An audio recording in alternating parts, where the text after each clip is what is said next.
শহর থেকে মাত্র ১০৭ কিলোমিটার দূরে লুনজে নামক স্থানে ৩৬টি শক্তিশালী বিমান আশ্রয় কেন্দ্র, প্রশাসনিক ভবন এবং একটি নতুন অ্যাপ্রনের নির্মাণ কাজ সম্পন্ন করেছে চীন। ভারতীয় সংবাদ মাধ্যম এনডিটিভি জানিয়েছে, বেইজিংয়ের এই ঘাঁটি ম্যাকমোহন লাইন থেকে প্রায় ৪০ কিলোমিটার উত্তরে ভারতের অরুণাচল প্রদেশের সীমান্ত বরাবর অবস্থিত।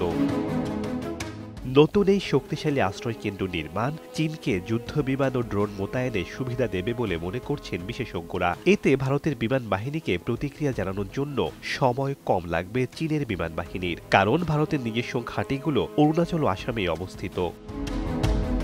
ভারতের বিমান বাহিনীর সাবেক প্রধান air chief marshal BS Dhanoa বলেছেন, লুনজেতে ৩৬টি শক্তিশালী আশ্রয়কেন্দ্র নির্মাণের অর্থ হল পরবর্তী সংঘাতের সময় তাদের কৌশলগত সব যুদ্ধবিমান ও অ্যাটাক হেলিকপ্টার সেনাবাহিনীকে সহায়তা করার জন্য ওই ঘাঁটিতেই অবস্থান করবে। তিনি দাবি করেন, ওই অঞ্চলের ভূগর্ভস্থ বিভিন্ন সুড়ঙ্গে অস্ত্র জ্বালানি আগেভাগেই মজুত করেছে চীন।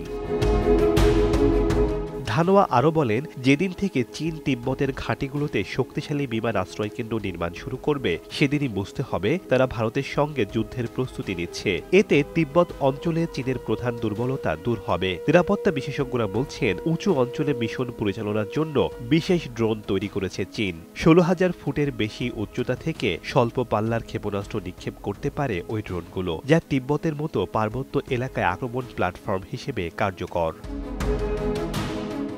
শেখ সাদি মারজান, সময় সংবাদ।